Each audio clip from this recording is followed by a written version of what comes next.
وعندي بس رساله الشماتين عايزهم يهدوا شويه. يعني في ناس كده، انا كده مش متابع والله، يعني انا مش متابع، انا مركز في شغلي. ولولا النادي الاهلي في سيستم انا كنت رديت على الناس، يعني كنت رديت على في واحد شخص كده، اكيد انتوا عارفينه، هجاص، هو هجاص بيرمي اي حاجه.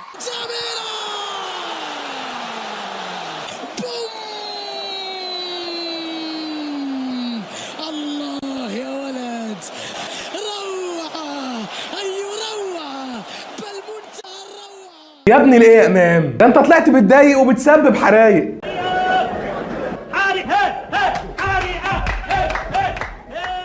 عموما هنشوف حكايه الحرائق الكتير دي ايه في حلقتنا النهارده ان شاء الله، بس خلونا نقول لكل الاهلاويه الف مليون مبروك. امبارح يوم ولا اجمل ولا اروع من كده، فوز الاهلي بتصويت الجمهور في استفتاء جلوب سكر لجائزه افضل نادي في الشرق الاوسط، وكمان كولر كافضل مدير فني في العالم. كمان تعظيم يا اهلي بجمهورك كمان، وتختم بقى كمان بالليل بالفوز بالسوبر المصري بعد مباراه وسيناريو رهيب. الحمد لله. اليوم الحلو ده. السلام عليكم، اهلا بيكم في حلقه جديده على قناتكم وصفحتكم برنامج الصليط الرياضي. وقبل ما نبدا نصلي على النبي عليه الصلاه والسلام، واللي ما اشتركش في القناه يشترك ويفعل زر الجرس، وما تنساش اذا عجبتك الحلقه او ما عجبتكش ما تنساش تدعي لاخواتنا في فلسطين ربنا يقويهم وينصرهم يا رب، ولاخواتنا في السودان ربنا يفك الكرب عنهم، ولعمري فاروق ربنا يا رب يقومه بالسلامه باذن الله. ويلا بينا نبدا.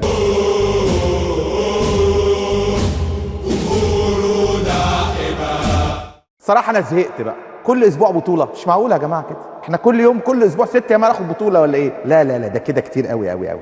لا لا، ده أنتوا مفتريين قوي بقى. مفتريين قوي يا اخي، صحيح. يعني من 6 ايام برونزيه انديه عالم، ودلوقتي سوبر مصري، كتير قوي. لا وشوف كمان بقى من اللي بيفتتح التهديف. كهربا يا كهربا، كهربا لعب، اوعى كهربا لعب. ده كهربا لعب لما جاب للبعض تخلف من كتر التاريخ اللي بيعمله مع الاهلي في الملعب.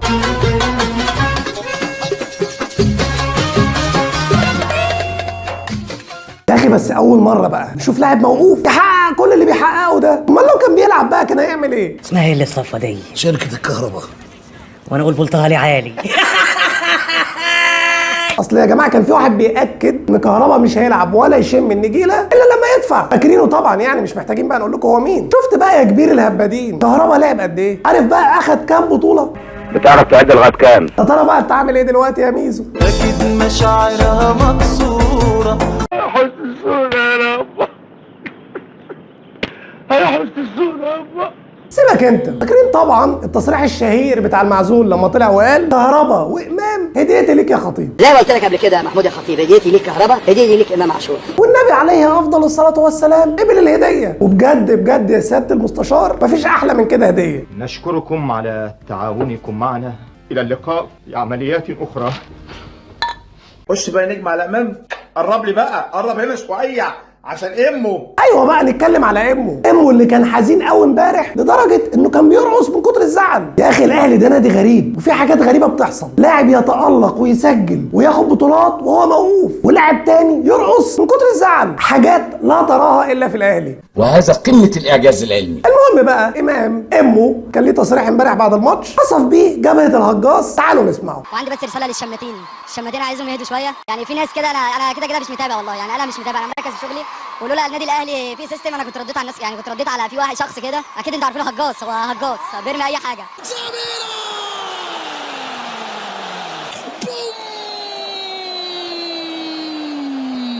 الله يا ولد، روعه، اي روعه، بل منتهى الروعه. ايه يا ابني ده انت مش قصفت جبهته، ده انت فرتكتها. ده انت كافر يا جدع والله. المهم يا جدع بقى ان امام ما ذكرش اسمه، قال هجاص بس، لكن الهجاص عارف نفسه، ما هو بنفسه اعترف على نفسه وقال يعني هجاص. طلع بقى الاخ ده وقال كلام خايب، كلام اهبل ما ينفعش يتقال على شاشه قناه محترمه. تعالوا نسمعه. انت عارف ايه ومدرك ايه؟ لا انت وشك نحس على النادي الاهلي. يعني انت من يوم ما جيت النادي الاهلي فقد بطولتين، اسهل بطولتين في تاريخه، وكان النهارده الثالثه. شوف انت بقى الهجص بيقول له واحد لسه فايز ببطوله ومن كام يوم كسبان برونزيه عالم انديه، بيقول له انت وشك نحس على الاهلي. هل دي بقى طريقه ولا لغه ينفع تتقال في قنوات محترمه؟ هل ده كده اسمه تحليل فني؟ لا دي قله ادب. زعلان قوي ان امام عاشور بيرد عليك. يعني انت تطلع تقطع في كل الناس، مدربين ولاعيبه وانديه وجمهور، ومن يومين بس طلع تقطع في امام عاشور بعد ماتش سيراميكا اللي كان احسن لاعب فيه، وبالارقام مش بالهبد زي ما انت بتقول، وكان سبب رئيسي في الفوز، وطلع تقول ده ما عملش باص صح ومش عاجبك انه بيرد عليك. طب يا جماعه بصوا تعالوا نوريكم كده تصريح كان قاله بعد ماتش اتحاد جده، وهفاجئكم بفيديو تاني ليه عشان تعرفوا لما بيتقال عليه هجاص ده مش من فراغ. رايك في كولر النهارده ايه؟ رايك في كولر لا انا رايي النهارده في لعيبه النادي الاهلي. بيتكلم زي ما سمعتوا ان اللعيبه هي اللي كانت سبب في الفوز وكولر ما عملش حاجه. لا وكمان بيقول لك ايه؟ بص كولر ما بيلعبش، انما اللعيبه النهارده اديتك احساس الكبير كبير. كولر ما بيلعبش، ده اللعيبه هي اللي بتجيب الفوز يا كابتن. ده مش تحليل فني، ده تحليل ولا بلاش. المهم بقى تعال نشوف فيديو كده اسمعوه وهقول لكم الفيديو ده كان امتى بعد ما تسمعوه. بكلمك لا هو الراجل مين اللي جايب البطولات؟ واحد تاني؟ ربنا واللعيبه، ما هو ربنا سبحانه وتعالى والحظ. لو ما فيش مدير فني مميز وده بيدرب النادي الاهلي يابا فرقه وبيسيطر على اللعيبه دي في وسط يسمع عمر كلام. طبعا تسمع الكلام ده تحس انه كان امبارح اول امبارح، لكن المفاجاه بقى يا اخي ان الفيديو ده من ايام موسيماني. تخيل نفس الكلام اللي بيتقال. لا والمصيبه بقى انه كان زعلان ان موسيماني بيتقارن بيه. يعني موسيماني يا جدع يا جدع خليك بقى يا جدع. موسيماني انت هتجيب الجنه للنار؟ وربنا موسيماني لو مسك ماتشين في الممتاز بلا يجري. تقول لي اتخيل رئيس مع النادي الاهلي احسن لعيبه في مصر هيمسك في الممتاز به وتقارني بيه؟ عيب عليك يا جدع. عالم ذرات فظيع حقيقي. بص يا كابتن رضا، اللي انت بتعمله ده لا اسمه تحليل فني ولا وجهه نظر، اللي انت بتعمله ده اسمه حاجه تانية للاسف مش هينفع نقولها. فما تزعلش بقى من الحفله اللي بتتعمل عليك كل شويه. كانت هنيله اللي عايز اخالف. الحمد لله يا جماعه على فوز امبارح. طبعا بطوله مهمه في توقيت صعب قوي، بطوله وفرحه ضربت كذا عصفور بحجر واحد. يعني لاعب زي امام عاشور اللي بيتقال عليه نحس، لاعب زي موديست اللي كان كله خلاص مستني نهايته في السوبر عشان يشمت في الاهلي وفي اللي جابه. موديست حبيب قلبي اخيرا يا جدع. ايها الناس المكنه طلعت قماش. اوعى تزعل يا عم موديست او تاخد على خاطرك مننا. اتضح لنا ان احنا بنحبك قوي ومستعدين نعمل اي حاجه عشان تفضل معانا. سبحان الله يا اخي، يعني في واحد كده لا داعي لذكر اسمه، اقول لكم بس اول حرف منه، ميزو الدجال. كل ما يتكلم على لاعب ويحط سيناريو لرحيله اللاعب ده يجيب بطوله سوبر. فاكرين طبعا سافيو لما كان بيتريق عليه قبل بطوله السوبر مع الزمالك؟ تعالوا نسمع كان بيقول عليه هو والزملكاويه.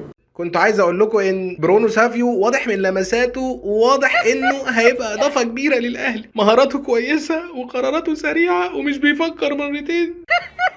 يا حبيبي خلاص.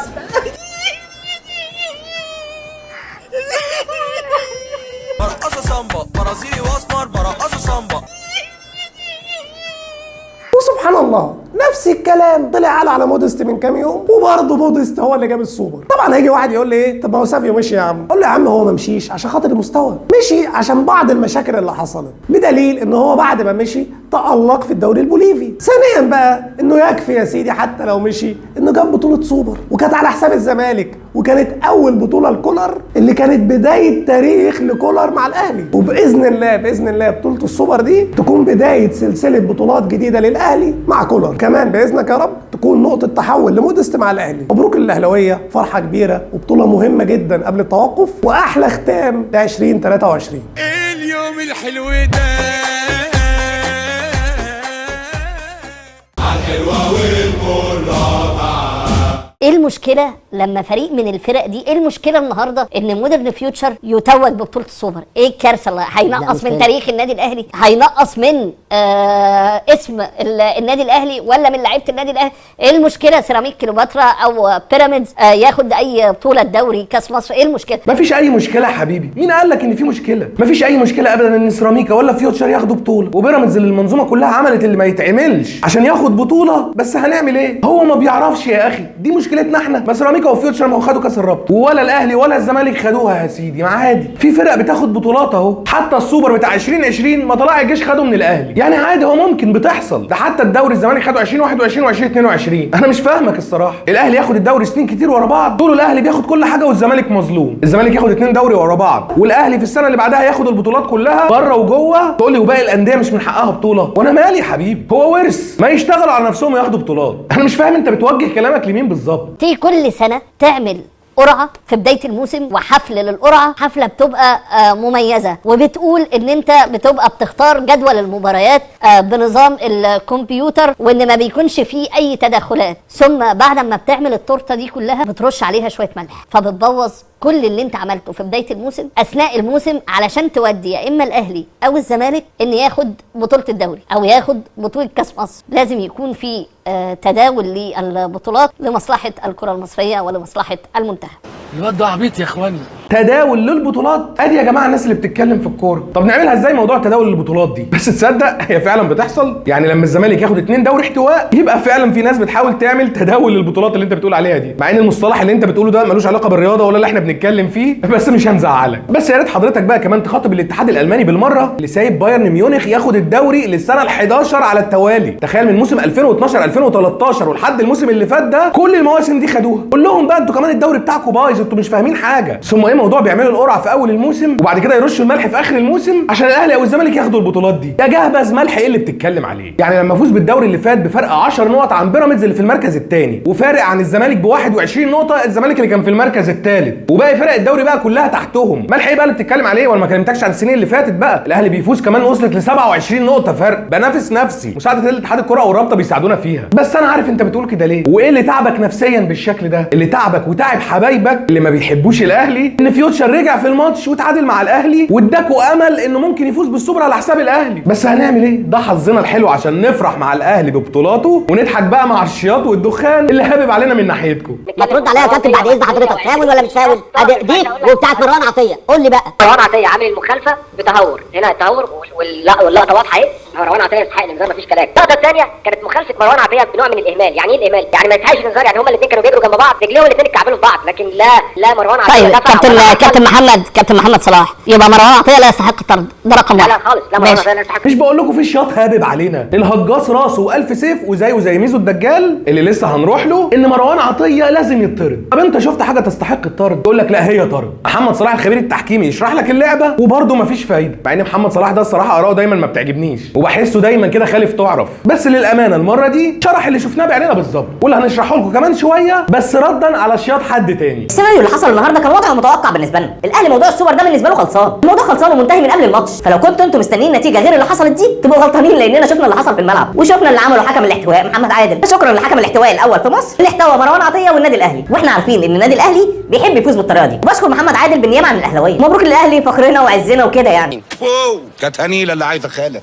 والله انا ما شفتش ارخم ولا ارزل منك يا ميزو الدجال يا هباد. انت البجح بيتكلم عن محمد عادل ويقول لك ملك الاحتواء احتوى الاهلي. مش مصدقه ان في ناس في الدنيا بالبجاحه دي. يعني تخيل لما المصطلح ده طلع على الحكم ده بسبب انه احتوى الزمالك، وده يقول لك ملك الاحتواء اللي احتوى الاهلي. لا فعلا بجد يعني ناس جبلات معدومين الاحساس. المهم يا جماعه طبعا زي ما احنا متفقين احنا مش بنرد على العالم المريضه اللي زي مهتز الفينو ده، لا احنا بنرد على الجدل والتدليس اللي قاله، وكل الناس بقى اللي غرقانين في البليله اللي بيقعدوا يعلقوا له، اللي كاتبين في التعليقات على كلامه اللي بيقوله ده. الله عليك افضحهم، السوبر حرام ومروان عطيه لازم يطرد، افضحهم. فاحنا لازم نرد على الكذب ده. المهم يا جماعه عشان ما اطولش عليكم تعالوا نشوف الحالتين بتوع مروان عطيه مع بعض ونشوف هل يستحقوا الانذار ولا لا. وقبل ما اوريك بقى الحاله الاولى عايزك تاخد بالك عشان الفيديو بيكون سريع ان مروان عطيه ما عملش اي مخالفه، هو رايح على الكره عادي ولاعب فيوتشر هو اللي حط رجله قدامه. شايفين مروان ما عملوش حاجه ورجله رايحه على الكوره اهي، غير ان اللمس بتاع اليد ده مش مؤثر بالمره. ومش بقول لك الكوره مش فاول، لا اللعبه دي فاول بس للاهمال، وعقوبه الاهمال هي الفاول لان هي ما وصلتش للتهور. وتعالى نشوفها من زاويه ثانيه لو مش متاكد. شايف رجل مروان رايحه للكوره اهي وهو اللي حط رجله قدامه، يعني تقدر تقول كده ان لاعب فيوتشر هو اللي لبسه الفاول، انما ملهاش اي علاقه باي انذار. بس احنا عارفين طبعا ان لازم التدليس، امال هنطلع نقول ايه؟ المهم بقى تعالوا نشوف اللعبه الثانيه اللي على مروان عطيه اللي بيقولوا ان هي تستحق الانذار الثاني. بس قبل ما اوريكم اللعبه بقى عايز اسمعكم الخبير التحكيمي احمد الشناوي ونشوفوا بقى بيوصف اللي عمله مروان عطيه ازاي.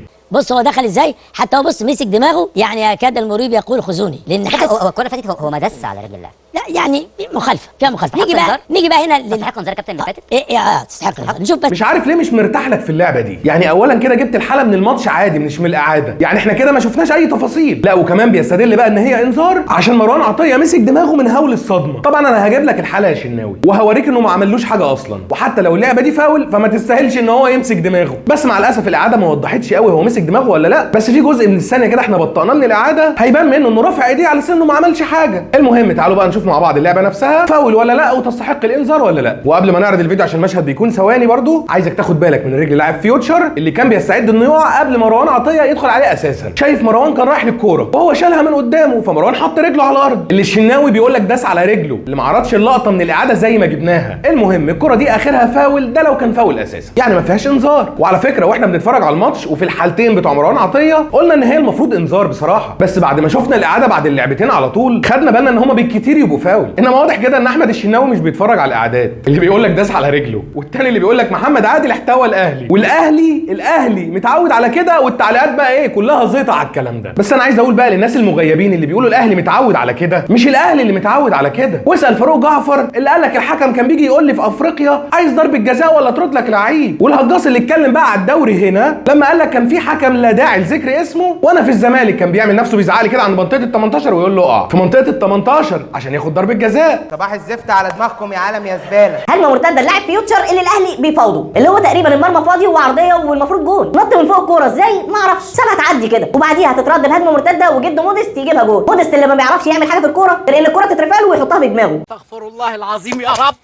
طبعا انا عارف موديست تعبك قد ايه، زي ما كولر اللي انت قلت عليه سواريش 2 تعبك ببطولاته، وقبلها سافيو اللي تعبك برضه في السوبر قدام الزمالك. واحنا طبعا عارفين ان موديست لما يجيب جون زي ده واسيست في ماتش زي ده، ماتش ببطوله، هو ما جابش الجون في الشبكه، هو جاب الجون في حته تانية، والحته دي بقى خلتك تزرف بالدموع. انا كنت حاسس انك هتعيط وانت بتتكلم، دموع في عيون ميزو، ربنا يعلم اللي في ضميري. انت نموذج حقير. اما بقى بخصوص اللعبه اللي ضاعت من لاعب فيوتشر اللي انت بتقول ان الاهلي بيفاوضه، وانا عارف انت بتجيب طبعا الاخبار دي منين. ما تزوقيني يا ماما، انترناشونال جورنال. الباشا مش واخد باله ان احمد عاطف اللي هو يقصده هو اللي عمل الاسيست وعبد الكبير هو اللي ضيعها، والاهلي ولا بيفاوض ده ولا بيفاوض ده. وعايز اقول لك ان مش احنا اللي بنعمل الشغل ده، والعالم كله عارف ان لعيبه الاهلي لما بتلعب قدام الاهلي وهم في فرقه تانية حتى لو في اعاره عارفين ان هم بيموتوا نفسهم في الملعب، عكس ناس تانية كلنا عارفينهم. وشفتوا القندوسي كان بيعمل الماتش اللي فات، ثم الفرصه ما كانتش فظيعه قوي يعني، كتير زيها وبتعدي عادي يعني، عرضيه وما لحقهاش، زي الاهلي في ماتش سيراميكا برضو عرضيه وما لحقناهاش. انا مش عارف بقى لو احمد ياسر ريان كان ضيع الفرصه دي قدام الاهلي كان زمانك قلت ايه. وبمناسبه الفرصه دي بقى، وبمناسبه الهجاص اللي بيقول على امام نحس، ومش لوحده مع الاسف في كتير من الزملكاويه بيقولوا كده، طبعا كلنا متفقين ان الفرصه اللي ضيعها ياسر ريان دي مش فرصه عاديه، لا دي لو اتعادت 1000 مره هتيجي جون. عايزك بقى تبص على المدرج اللي ورا الجون وتقول لي بقى هل هو ده سبب خساره سيراميكا امام بيراميدز؟ انا ما اعرفش، هنستنى بقى حبايبنا في التعليقات يقولوا لنا رايهم ايه في الموضوع ده. الغريبه بقى يا جماعه انك تلاقي الناس اللي زي ميزو الدجال ده يمسكوا في اي حاجه واي هفوه بتحصل من لعيبه الاهلي، انما لما تشوف بقى واحد زي اللاعب ده كده ما يعجبوش كلام الحكم يقوم شاتم باللفظ اللي انتوا شايفينه ده. وطبعا الواحد ما يقدرش يجزم بحاجه ما سمعهاش، بس زي ما انتوا شايفين حركه الشفايف اعتقد ملهاش معنى تاني. هنشوف بقى لجنه الانضباط اللي عاقبت كهربا على حاجه ما جاتش في شريط المباراه هل هتعاقبه على اللي قاله ده ولا لا. اما الدجال ده بقى فاكيد عمره ما هيتكلم عن حاجه زي دي، هو ممكن يتكلم عن امام كهربا عن الشحات، انما يقول كلمه حق ما يبقاش ميزو.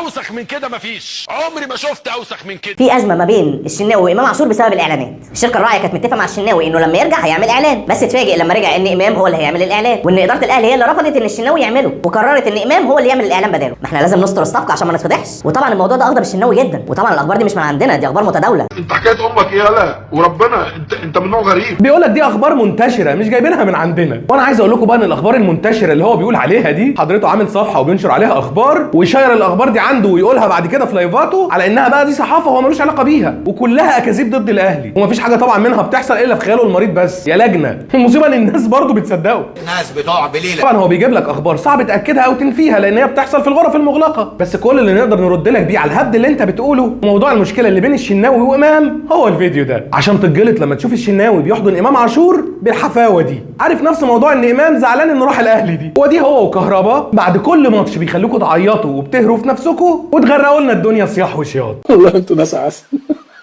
ناس ما عندهاش دم. بس كده دي كانت كل حاجه معانا النهارده، يا رب تكونوا استمتعتوا معانا. كان معاكم محمد كمال وانا مصطفى طلعت. سلام عليكم.